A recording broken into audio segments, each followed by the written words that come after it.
Hello, everyone, and welcome back to the Aromatic Medicine Garden. I'm Erica Gallatin with the Northwest School of Aromatic Medicine, and I am delighted to be here today to talk to you about something that I feel is at the heartbeat of my work as an herbalist and aromatic medicine practitioner, and something that I'm hoping will also be at the heartbeat of your work.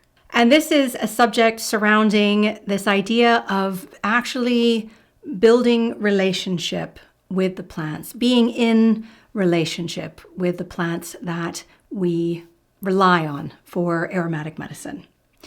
And when we talk about this word relationship, this is not a passive word. This is a word that it requires an engagement, an effort on our parts. It's not something that just lands in our lap. For example, when we're trying to build relationships with people, we have to put the energy in. We have to put the work in. We also need to put the openness in as well.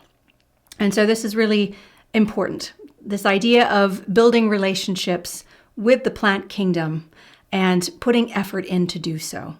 One of the things that I think can happen or get in the way of us building this relationship is getting caught up in this idea of, okay, well, what can this plant do for me, right?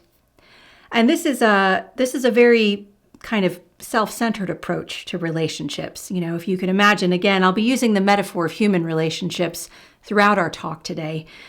But if you can imagine, putting your, being in relationship with a human being and really basing that relationship around what can this person do for me?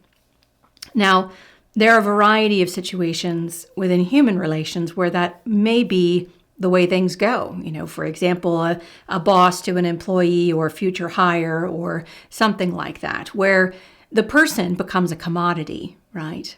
And it's interesting because it is, although not impossible to commodify human beings, it is much easier to turn to the commodification of beings like plants as resources for the taking, something that we can just grab at and use at our leisure for our own benefit. This is a very one-way sort of energy to have with the plant kingdom, and it's one that I find kind of heartbreaking, really, when we think about all the things that the plant kingdom does for us, not only as a species, but as an ecosystem, as a planet. The plants are really driving the bus in the ecology of life as we know it. And we owe them some reverence and respect, I do believe, especially when we're going to them specifically for help. So when plants become commodities, what can you do for me? When that happens, we lose that relationship. And when we lose relationship, I think it is that much more easy to lose respect. And having that engagement of respect between the self and the plant kingdom it's a very different approach to working with plants than just taking them and using them and what can you do for me? What is this good for? And this is a trap. This, what can you do for me? What are you good for?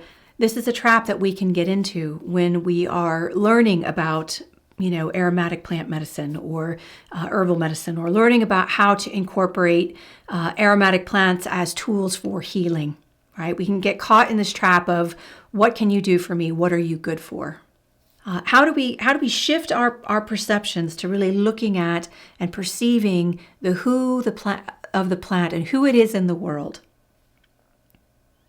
And so one of the primary ways that we can do this is with our senses, our physical senses, our sense of smell, our sense of taste, our sense of sight, our sense of hearing even, believe it or not, as well as our sense of touch, how things feel.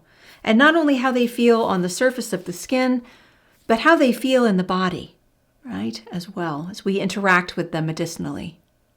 And so I wanted to take you through some ideas or some exercises or tools as to how you can step into relationship with the plants using your senses.